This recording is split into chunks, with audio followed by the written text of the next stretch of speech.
নিজ বাড়ির নির্মীয়মান শৌচালয়ের গর্তে পড়ে যান এক ভবঘুরে যুবক। ঘটনা চরিলামের উত্তর ব্রজপুরে। স্বপন বিশ্বাসের ছেলে দীর্ঘদিন ধরেই মানসিক ভারসাম্যহীনতায় ভুগছিলেন। এদিন বাড়ির নির্মীয়মান শৌচালয়ের গর্তে পড়ে যায় সে। পরিবারের লোকেরা চিৎকার শুরু করলে খবর দেওয়া হয় বিশালগড় অগ্নি নির্বাপক কর্মীদের।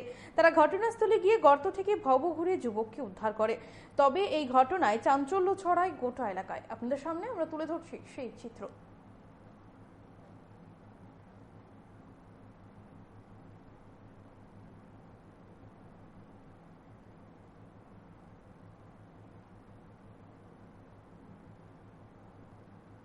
করলে তো না গোবর প্রেসার আছে